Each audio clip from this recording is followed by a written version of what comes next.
یہ ہمیں کالی بلی سے کیا مسئلہ ہے؟ ہم یہ کیوں سمجھتے ہیں؟ ہمارے بہت سارے لوگ پریشان ہو کے کہتے ہیں کالی بلی، ہم صبح نئی نوکری لگی تھی، جا رہے تھے، سامنے کالی بلی آ گئی، بس وہ نوکری بھی راست نہیں آئی، وہ نوکری بھی چھوٹ گئی، تب سے کوئی کام بھی نہیں ہو رہا۔ بسم اللہ الرحمن الرحیم۔ بہت زیادہ تو ایام جاہلیت میں بھی شگون لیا جاتا تھا، لیکن بہت زیادہ ہمارے یہاں بر صغیر پاک و ہند میں ایک ساتھ رہنے کی وجہ سے ہمارے ہمسایہ ممالک کا جو ہے ان میں بہت زیادہ ہیں یہ چیزیں، تو وہاں سے آئی ہیں اور ہم میں بہت سارے لوگوں نے جو چاہی ہیں تو نہیں جانے دی ہیں، ان کو تھام کے رکھا ہوا ہے، پکے ہو گئے اس پہ، بالکل ان پہ پکے ہو گئے، ورنہ اسلام نے اس کو بالکل ڈینائی کیا ہے۔ آپ صلی اللہ علیہ وآلہ وسلم کا فرمان ہے کہ ہمارے دین میں شگون نہیں ہے، اور اگر شگون لو تو اچھا لو، یعنی اچھا شگون لے سکتے ہیں آپ، لیکن برا شگون لینا ہی نہیں ہے۔ ایک مرتبہ حضرت ابو ہریرہ رضی اللہ تعالیٰ عنہ نے کسی سے کہا کہ کالا کتا، گدھا، اس سے یہ منحوس ہوتے ہیں، اور اگر عورت ساتھ میں،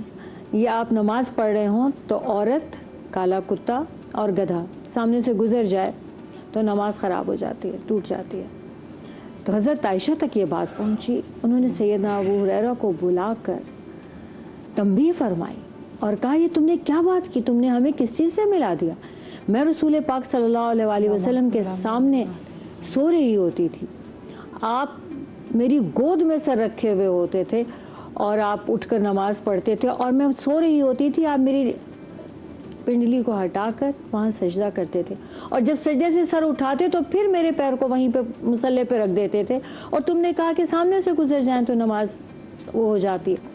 اصل میں یہ جو توہم پرستی ہے یہ ایام جاہلیت میں بھی بہت تھی،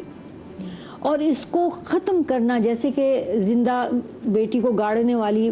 رسم کو ختم کیا، ایسے تمام بری توہمات کو ہمارے نبی اکرم صلی اللہ علیہ وآلہ وسلم نے اس طرح سے ختم فرمایا کہ صلح حدیبیہ میں جب سہیل بن عمرو آتا ہے، جبکہ وہ کافروں کی طرف سے